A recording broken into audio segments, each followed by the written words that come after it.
Merci beaucoup. Bonjour, bonsoir à tous.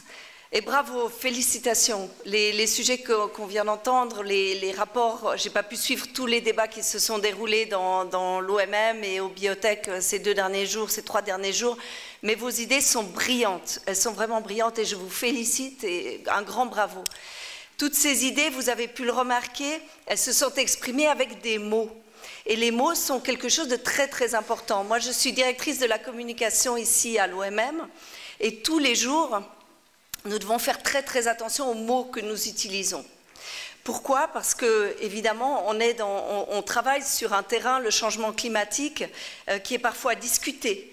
Et même si les scientifiques produisent d'excellents rapports, il y aura toujours des gens qui vont tenter d'une manière ou d'une autre de contrer les dires des scientifiques. Nous, ici à l'OMM, on s'attache énormément, vous avez pu le voir en travaillant sur les différentes thématiques, on s'attache énormément à l'exactitude scientifique. On s'attache beaucoup aux mots et on fait très attention à ces mots. Ce que je voudrais vous dire, c'est que ces mots qu'on utilise tous les jours, ils ont aujourd'hui, parfois, même quand on est très très précis dans ce qu'on dit, pas plus tard qu'hier, pendant que vous étiez en train de faire vos débats, nous avons sorti un rapport consolidé de toutes les données sur les températures pendant l'année 2022. On a collecté toutes les données de 6 sources différentes de la température dans le monde et on a sorti un article qui décrivait quelles sont les conclusions et de combien de degrés la température avait augmenté par rapport aux années précédentes et par rapport au début des mesures autour de 1850. Évidemment, on a publié cette nouvelle. On a publié un tweet qui rendait compte de cette nouvelle de manière à ce que ce tweet puisse être partagé et que tout le monde puisse savoir voilà, quelle est la version officielle de la température qui a été mesurée.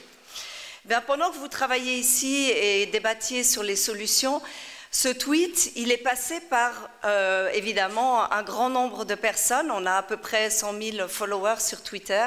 Et parmi ces 100 000 followers, il y en a 3.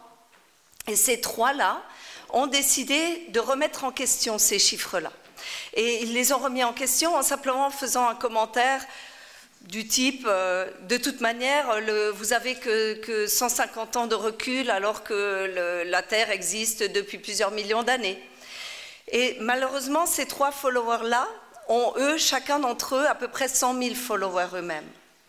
Et l'impact de ces 3 personnes qui ont partagé cette désinformation ou cette remise en question de l'information a été énorme, puisqu'aujourd'hui, pendant toute la journée, vous pourrez le voir si vous allez voir le compte Twitter de l'OMM, toute la journée, on a reçu des commentaires négatifs, des commentaires denial, je ne sais plus comment on dit en français, sur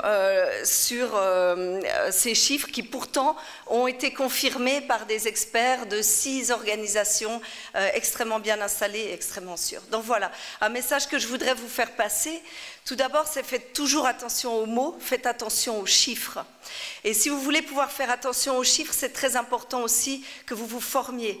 Et je sais que parmi vous, il y en a beaucoup qui vous disent à la fin de cette conférence « Je veux faire de la science politique, je veux aller travailler à l'ONU, c'est formidable, je veux négocier, je veux écrire des résolutions. » Oui, faites-le, c'est une bonne idée. Mais avant de le faire, formez-vous, apprenez. Ceux qui ont des facilités dans le domaine des sciences, sachez que l'OMM et d'autres organisations scientifiques ont énormément besoin de jeunes scientifiques qui sortent des études, qui apprennent les dernières recherches sur la météorologie, le climat, l'eau. Donc apprenez, suivez des études scientifiques, revenez fort de votre savoir et ensuite, évidemment, c'est à bras grands ouverts qu'on vous accueillera pour voter des résolutions, pour négocier, pour représenter vos pays. Voilà, c'était le message que je voulais vous donner aujourd'hui. Vous aurez sans doute l'occasion, c'est le début d'une conversation qu'on a entre l'OMM et vous tous. Continuez à communiquer avec nous. Nous aurons la Journée internationale de la météorologie, le World Met Day, le 23 mars. On aura une célébration probablement une semaine ou 10 jours avant, puisque la UN Water Conference aura lieu à New York pendant les mêmes jours. Vous serez, certains d'entre vous qui êtes ici seraient invités à participer, à probablement donner aussi quelques mots sur les déclarations, les résolutions auxquelles vous êtes parvenus. On vous accueillera avec grand plaisir. Et puis, pour continuer cette conversation aussi, n'hésitez pas, je sais que Twitter, Facebook, c'est pour les vieux, mais on est aussi sur Instagram et on a fait une jolie petite story sur Fermune ces 3 derniers jours. Il y a encore quelques personnes qui prennent quelques vidéos dans la salle, vous les avez peut-être vues. Donc, venez, likez notre Instagram, faites-nous des retours, proposez-nous même des contenus, on sera ravis. Vous verrez, vous cherchez simplement WMO, World Meteorological Organization. Voilà, bon vent à tous et bonne continuation.